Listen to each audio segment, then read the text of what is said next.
Good morning. Good morning. It's Dr. Brenda Esten Shoshana back with another little talk on simple solutions for in a complex world.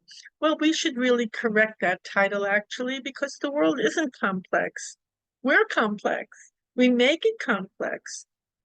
But the world itself, our life itself, is phenomenally simple. It's straightforward and it's fun. You don't hear too many people saying it's fun these days. We don't let ourselves have fun at a time of great danger, confusion, upset. And especially, when we see other people going through so many losses and difficulty, we don't feel like it's right for us to be happy or have fun.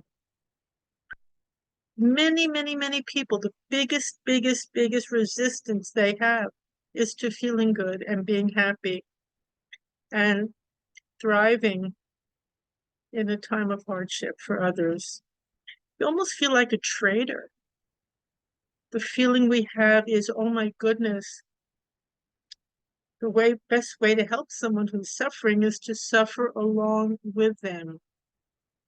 That's a very common misunderstanding, and it's a very interesting one. It's a very interesting one. We think, well, we'll keep them company in their suffering. Now, to keep them company is a wonderful idea.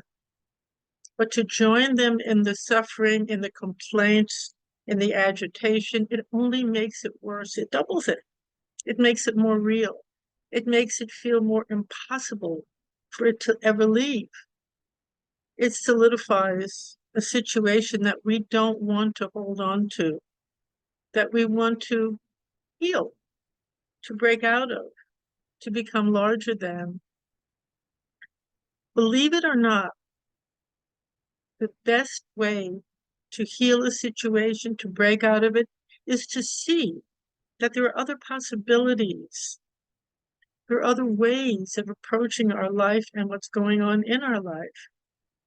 And believe me, there always are many possibilities. But I was going to say stuck in suffering, and that might be okay to say that when we're just joining everybody and complaining, suffering, protesting, raging about everything, there are not possibilities that wipes out the clear mind that's filled with possibilities and choices and new directions. It wipes it out.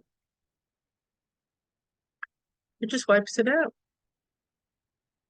And what we need now are many possibilities. We don't have it when we're suffering, complaining. So when we are actually allowing ourselves to be happy, to do well, to be healthy, to enjoy this extremely precious moment, this extremely precious life. Look, my plant is blooming. The sun is shining today.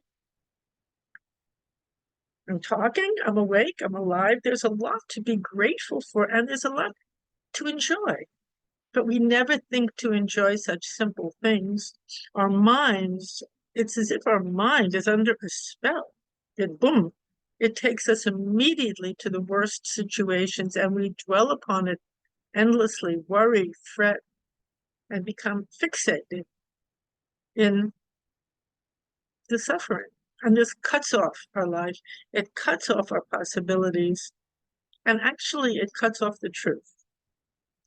Because the truth is always multifaceted. There are many sides to every single situation, many faces to the moment. And when we become fixated and refuse to be fully available to life, to all the parts of life,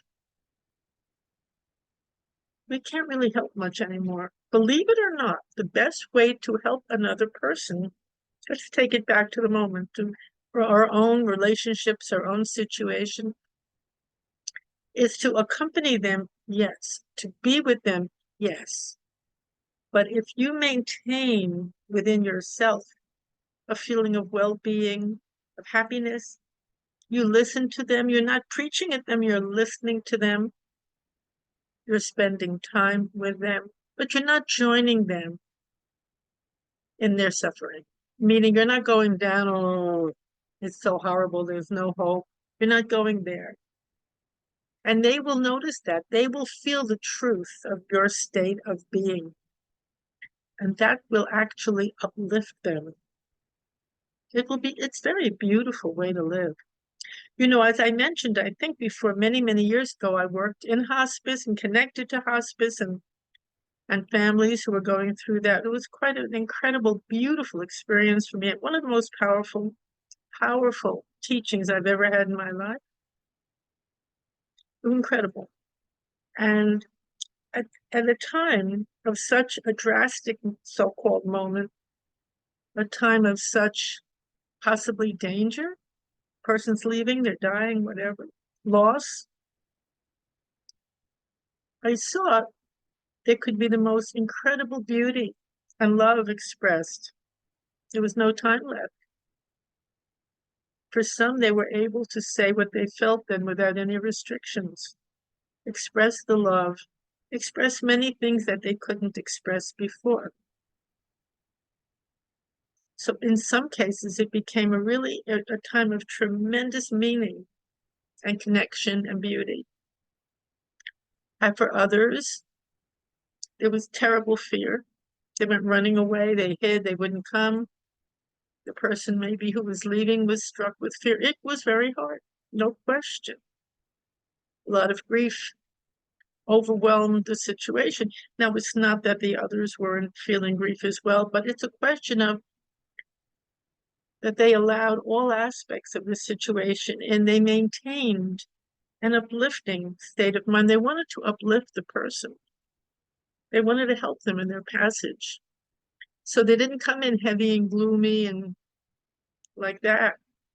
They maintained within themselves a sense of gratitude, well-being, positive attitude. Didn't mean they came in with false smiles and said, oh, you're going to be better tomorrow. It wasn't like that. It wasn't pretense. That never works. It's hollow, and it makes the person who was leaving feel much more alone. They came in a state of gratitude, some of them, for having even had that experience and been close to that person. Many, you could call it gratitude, you could call it faith, you could call it the wonder of life. All different people. I met with so many different people. I was in families, so many different situations, including staff, all different. However, the real help to another, and I guess I'm talking about a very extreme situation because it points it up. The real help to another is feeling good about yourself, about them, about life, being happy, being grateful for each moment as it is. That's a practice. It doesn't usually just come upon us and stay forever. It's a practice. There are moments, many times we don't feel that way. It's okay. We know that that's also part of it. It's part of it. But it is a very important practice. It's one of the beautiful practices of Zen, and beautiful, actually, that mindfulness is embedded in all the beautiful traditions, every single one. But the thing is, somebody might say, well, tell you this is how it's good to feel this way, but then the question comes, well, how do we attain that state? How does that happen? Well, the first step is just to know that it's okay, to give yourself permission to be happy and to thrive. It's a very big step to give yourself that permission, to see that your own happiness and well-being always benefits others. That's an incredible step because so many people refuse to be happy because they think it's going to hurt someone else. Or because they think that's not the way to help. So I offer you a new possibility today. Think about it. Try it out. Even try it out for a moment or 2 moments. And think for yourself, if you were feeling a lot of suffering, would you want someone in the room suffering with you like that? Or would you want to be in the presence of someone who was in touch with something else. So give yourself permission to be happy, to thrive, to love. We have to give ourselves, believe it or not, permission to love. That's shocking, but it's true. Because we want to go along with our community, with the mass consciousness. The mass consciousness, not very healthy, not very uplifting, especially these days. And so I offer you this other possibility. Thank you, thank you, thank you for listening. It's great to be here. And I will see you soon. Take care. Have a wonderful, wonderful day.